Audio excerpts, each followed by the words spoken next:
crise d'angoisse d'un enfant à l'âge de 7 ans. C'est notre histoire d'aujourd'hui.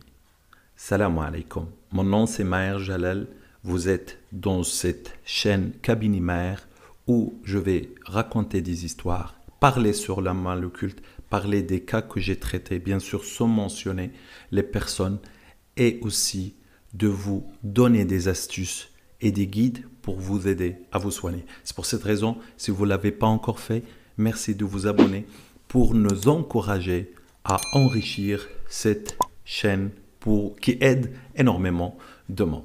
Donc, notre histoire aujourd'hui, c'est une histoire d'un enfant à l'âge de 7 ans qui attire énormément de mauvais œil et que ça va donner des crises d'angoisse. Donc, si vous regardez cette vidéo jusqu'à la fin, vous allez avoir des surprises dont vous ne attendez pas. Donc, notre histoire commence à l'âge de 7 ans, il y a quelques années en arrière, plusieurs années en arrière. Il n'y a pas les mêmes moyens d'aujourd'hui, il n'y a pas Internet, il n'y a pas tout ça. Et ce garçon qui a l'âge de 7 ans était très brillant, était le premier de toute l'école dans ses études. Ensuite, petit à petit, il était chez son grand-père et sa grand-mère. Il était en train de dormir comme tout le monde. Il avait une petite maladie comme tous les enfants. Et en pleine nuit, il se réveille en hurlant. Il voit partout qu'il est attaqué. Il a une attaque de panique et il sent qu'il est attaqué par le monde invisible. Il voit comme des motos qui sont en train de venir pour l'attaquer, pour lui faire mal. Et donc, bien sûr, le grand-père ainsi que la grand-mère et la tante, ils se sont réveillés, c'était avant le Fajr, il a commencé de faire des hallucinations. Quand il entend des paroles, et ça c'est un enfant, hein, donc les enfants aussi ils ont le mal occulte. Et ils peuvent avoir le mal occulte, mais ils ne peuvent pas l'exprimer, ils ne peuvent pas expliquer ce qui leur arrive. Et c'est ça que je veux dire dans cette vidéo. Donc cet enfant, donc il commence à avoir des hallucinations. Quand il entend des sons, on dirait le son, il est dans son oreille. Par exemple, il entend l'eau qui coule, on dirait il est dans un autre monde, il est bizarre, je ne sais pas comment vous le dire. Et ensuite, le cœur qui bat, mais qui bat et qui bat très, très, très, très, très fort. Il bat très, très fort sans que lui, il comprend qu'est-ce qui lui arrive. Ensuite, après quelques jours de cette souffrance-là, il va avec sa mère, bien sûr, voir un frère, parce que à cette époque, il n'y avait pas la ruqya. Donc, il va voir un frère où il n'était pas connu la ruqya comme aujourd'hui. Donc, il voit un frère qui lui donne un hrez, une ktaba. Est-ce qu'il n'y avait que le Coran ou il y avait autre chose? Mais une chose que le frère il a fait et qui était, on va dire, bien parce qu'il a entassé les symptômes, il a réussi de vivre avec cet enfant. Il lui a dit, écoute bien, mon garçon, quand tu as ces idées dans la tête, en fait, ce n'est pas des idées, bien sûr. Quand ces idées viennent dans ta tête, essaye de les zapper et pense à autre chose. Et cet enfant, comme il était intelligent, à chaque fois que ça lui arrive, parce qu'en fait, ça vient, et la nuit, pour lui, c'était une souffrance. Dès que la nuit tombe, il ne veut pas dormir. Ce garçon, il ne veut pas dormir. Alors que ce qu'il faisait, il s'est rappelé de ce que disait ce frère. Et donc, à chaque fois, il pense à autre chose qui l'intéresse. Des dessins animés, des choses comme ça. Et puis, il dort, mais il voit des cauchemars, et des cauchemars, et des cauchemars. Et la seule façon qu'il avait pour lutter, c'était la religion. Parce que quand ce petit garçon, quand il lisait le Coran, et il a commencé à apprendre Ayat al-Kursi, le Surat, etc. Il a compris qu'il a une attaque de l'autre monde. Et il a commencé à parler avec son Seigneur directement à cet âge. Et donc, il a commencé de créer une connexion entre lui et le bon Dieu.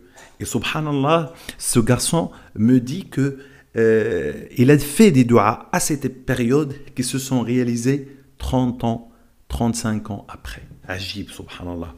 Et donc, ce garçon, il va continuer à lutter et à chaque fois qu'il fait les prières, qu'il fait ses adorations, elle est meilleure et les symptômes on va dire, de ces choses-là commencent de diminuer. mais ne disparaît jamais parce qu'il n'y avait pas un vrai soin, un vrai suivi, mais il y avait une lutte de va-et-vient. Il y a des moments où il est en bonne foi, donc les symptômes diminuent et ainsi de suite. Mais bien sûr, les cauchemars, ils ont continué, jusqu'au jour où ce garçon a grandi, a devenu adulte, s'est marié, etc., etc. Et là, bien sûr, les symptômes vont recommencer. Et je suis sûr que beaucoup d'entre vous se retrouvent dans cette histoire et il vous a arrivé plus ou moins la même chose. Et donc, subhanallah, cette histoire est extraordinaire parce que ce même garçon qui a grandi dans un milieu, on va dire, religieux, qui avait un attachement, une connexion avec Allah subhanahu wa ta'ala, parce qu'il savait que c'est la seule chose qui peut le sauver, ce garçon va se rendre compte de son problème et va regarder avec, bien sûr, les recherches, etc. Il a compris que son problème de mal occulte, il ne vient pas de nulle part, il est héréditaire de chez sa mère qui était morte, yani maskina, aussi avec ce mal occulte. Beaucoup de gens passent leur vie avec des souffrances, avec des maladies, et puis peuvent mourir sans trouver solution, sans trouver réponse, et en se retrouvant à faire des opérations qui ne leur servent pas vraiment à leur vrai problème, à leur origine de leur problème. Et donc ce garçon, il a commencé à se soigner au fond, et c'était long parce que le mal occulte était ancien. Et la crise de panique, qui est notre problématique d'aujourd'hui, donc c'est bien de zapper parfois. Et je sais que beaucoup d'entre vous zappent le mal occulte. Ils ne veulent pas l'affronter. Il y en a beaucoup, je sais, dans votre famille, il y en a qui ne veulent pas, ils n'admettent pas. Ils savent que c'est vrai, ils savent que c'est réel, mais ils n'ont pas les capacités, ils ont choisi de fermer les yeux. Mais attention, quand tu fermes les yeux parce que tu ne supportes pas les souffrances qu'il y a derrière, attention à une chose très importante, c'est que tu peux déclencher des autres maladies, parce que ton corps et ton âme, quand il s'est exprimé avec ces crises d'angoisse, elle t'avertit, il te dit attention, il y a quelque chose. Jamais le corps ni l'âme discutent ou bien expriment sans qu'il y ait une raison derrière. Donc écoute bien ton âme, écoute bien ton jasad, ton corps, quand il a du douleur, eh ben, il te dit attention, il y a un problème ici, il y a un problème dans ton aliment, il y a une carence de telle vitamine, tu ne manges pas bien, etc. etc. Tu as besoin de sport, tu as besoin de bouger, etc.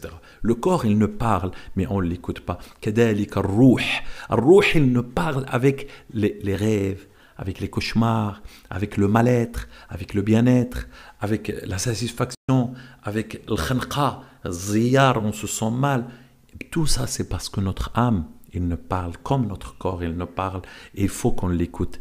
Et donc, ce frère, alhamdulillah, ce grand garçon qui a grandi, a réussi de comprendre l'origine de son mal occulte. Et pas seulement ça, il a réussi avec beaucoup de mal, avec un grand problématique, parce que c'était waswas, plus sorcellerie, une nouvelle sorcellerie, etc., etc. Donc notre histoire est longue, je ne vais pas tout raconter. Et notre garçon, c'est celui qui est devant vous, qui est en train de vous parler de mal occulte. Donc c'est ça le mal occulte. On ne peut le comprendre que si on l'a vu. Donc c'était moi, ce petit garçon, qui est aujourd'hui un raqi, quelqu'un qui aide, parce que je ressens exactement ce que vous pouvez ressentir quand vous êtes dans la nuit, incapable de dormir, parce que quelqu'un il vient dans la nuit, il vous tire la couverture, parce que dans la nuit, vous voyez être attaqué par des monstres, comme si que vous êtes dans des films, etc. Donc, peut-être le secret que je vous aider, parce que je sais à quel point vous avez souffert. Et donc voilà, alhamdulillah, j'ai toujours dit, c'est la meilleure épreuve qu'on peut avoir dans ce bas monde, celui qui l'a et qui a compris pourquoi Allah Azza wa Jal, il l'a éprouvé, il a tout gagné, et il a compris Shaitan, parce que tu ne peux pas comprendre le bien si tu ne comprends pas le mal. Et donc si on n'avait pas affronté ce démon, ces démons, ces méchants, que ce soit humains ou djinns, on n'aurait jamais extrait tout le bien qu'on a à l'intérieur. Et ce tahaddi, cette volonté, c'est ça qui vous fabrique, c'est ça qui vous constitue. Donc, battez-vous et vous allez réussir et vous allez vous retrouver mieux qu'avant l'épreuve. Ne lâchez jamais votre ruqya, votre connexion avec Allah subhanahu wa ta'ala. Priez peu, walakin priez avec qualité. Priez juste les 5 prières, walakin avec qualité, avec connexion totale avec Allah subhanahu wa ta'ala. Moi, je ne suis pas pour la quantité. Subhanallah, rien que hier, j'ai regardé un frère, il a dit, lisez 7 fois Al-Baqarah. Subhanallah. Subhanallah. Pourquoi lire 7 fois Al-Baqarah, ça prend 3 heures. Si tu la lis doucement, ça peut aller jusqu'à 5 heures. Non, c'est pas la quantité. C'est la qualité de ta connexion avec Allah subhanahu wa ta'ala qui peut faire la différence. Moi aujourd'hui, les ruqya que je faisais avant, parce que je ne connaissais pas les ruqya comme aujourd'hui, eh ben, ça peut durer 3 heures pour avoir un vomissement. Mais maintenant, non. 5 minutes, 10 minutes, 15 minutes, on commence déjà à avoir les symptômes de vomissement, etc. Donc, cette histoire, c'est une histoire réelle. Je n'ai pas tout raconté. Peut-être une autre partie qui est plus dure à l'âge adulte. Peut-être je la raconte, peut-être je la raconte pas, parce que c'est très chaud. Mais aussi si vous avez une histoire, n'hésitez pas de la raconter dans les commentaires, parce que comme ça, ceux qui souffrent comme vous, ils savent qu'ils ne sont pas tout seuls, ils savent qu'ils ne sont pas fous, ils savent qu'ils ne sont pas hors normes, ils savent qu'ils sont seulement éprouvés et que l'épreuve est un bien pour eux. Salam alaikum wa rahmatullahi ta'ala wa barakatuh. Likez, partagez, barakallahu fikum, salam alaikum.